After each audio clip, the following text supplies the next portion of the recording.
Welcome to a bonus episode of the Teaming Up podcast. We saved a few extra minutes from Paulyn and Greg's last episode on research and insights, and we wanted to leave you with a couple of tools and resources that would be helpful for you to conduct an audit of your own.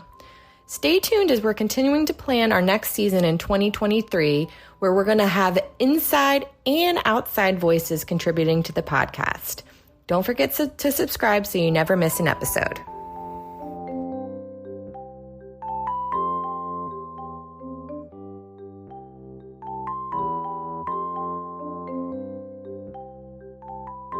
Let's talk about some of the tools we use when we go through this process. Yeah. There's so the tools definitely vary from again what the scope is and what we're specifically trying to solve. So let's say a lot of our work is going to be on social media. There's a handful of tools that we'll use there. We'll go in and each of the social platforms have some of their native insights tools that you can go in and kind of see some of the metrics. We use another tool called Falcon.io or Brandwatch. They've changed names a couple of times, but we call it Falcon.io at Hodges. And that allows for a little bit more of a deeper dive into some of the metrics and analytics for each of these platforms and kind of pulls it all together in one location. It also allows for a social listening feature. So you can kind of, with certain keywords and queries, you can kind of go through and see, how the internet at large is talking about, a particular topic or subject matter. So that can be very helpful. If it's more media oriented, there's, several monitoring tools like Critical Mention and Muckrec that we use. Those are not explicit endorsements of those two tools. So if there's any ad reps for other monitoring services, I'm sure yours is great. But please don't ask us to update this podcast just for a mention of your service. Sorry about that aside. But those can be great too at seeing how much media coverage an organization is getting, and also how much media coverage their competitors are getting.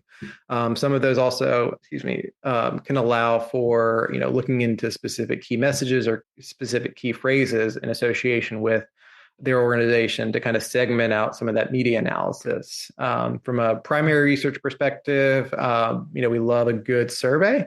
Two of the main ones we use is Typeform and SurveyMonkey. Typeform's great. It's a little bit more, it's a little simpler in its user experience, which in our opinion at times can lead to higher completion rates among participants. SurveyMonkey is also really good because it allows for, in my mind at least, a little meatier analysis where you can kind of pull out subsets of the participant pool. So if you're asking like a demographic question on age, you can see specifically how like 18 to 25-year-olds, if you ask that question, answered all the subsequent questions versus just all participants. And so those are two great tools. And then what else am I forgetting? Oh, and just what we're doing here. A good Zoom Teams for focus groups, our one-on-one interviews. I think this is something that's changed a lot over the last few years as we've all gotten more comfortable with video conferencing.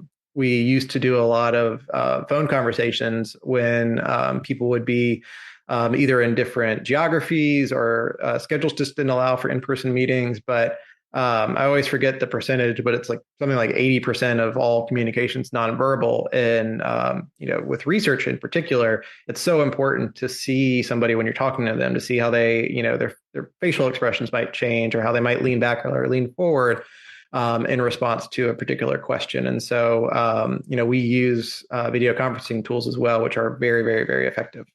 Yeah, I want to stay on that for a touch because I feel like, you're right. Video conferencing or being able to see somebody when you're conducting these one-on-one interviews is so important, just as you said, because of those nonverbal cues. And it also really helps to engender trust between us and the interview subject. I mean, a lot of times we're asking not difficult questions, but very pointed and probing questions. And, the people on the other end want to make sure that they are talking to an actual person that they can trust with this information. I mean, sometimes, sometimes these projects are to deal with very sensitive, raw issues for organizations and different people within that organization. And, PR people don't always have the best reputation as being trustworthy or all of that, or people think that we're here just to kind of put a spin on something, which is not the case at all. And so that kind of face to face, or at least that having the visual aspect of these conversations is very, very important, just to show as much as we can in our delivery of these questions how much we care and how much we're truly there for not primarily for the sake of the PR marketing department, but truly for the organization as a whole and those that they serve as well. That's right. They want to know that we actually believe in their work and their goals, and that we're here to support them. So Absolutely. Nothing better than one-on-one conversations face to face, albeit over the computer, but that's fine.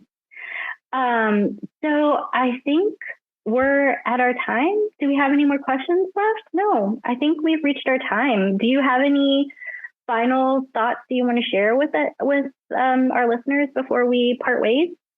I think one of the big things, and we've kind of touched a little bit on this throughout, is that, communications research doesn't have to be this big, scary, expensive thing. It can be as simple as routinely going in and just evaluating the insights that you have available to you. Again, if you're on social media, they all provide, some degree of metrics for free on the platform. And so going through and seeing, what type of posts were most, got the most engagement or got the most reach over the last month, and, what commonalities do those posts have, and how can we do more of that and less of the posts that people aren't engaging with. And a lot of this stuff, for organizations that have bigger research needs or bigger feedback needs, if they haven't done any of this before, it's certainly going to be a bigger lift at the beginning or this first time out to build this framework or to build this kind of research and feedback infrastructure. But once you have it, it's really just an effort of maintaining, and, whether it's, quarterly or annually, kind of going through and taking a step back and saying, all right, what's the feedback? What are we hearing? What's the data saying? And how do we need to tweak our strategy? And it really needs to be kind of more of this, fluid, ongoing process, and not something that, you don't think about for another year or two, and then you have to kind of then go back and rebuild it all from scratch again. So that's my parting thought. I like the way you framed that up for people. One, it doesn't have to be scary. You can do little bits of it at a time with the tools that you have available to you. And two, once you do the big, daunting, big research project, from there, it's just a matter of tweaking and reassessing along the way as you go. And hopefully you don't have to invest as much time and effort like you did on the front end. Yeah.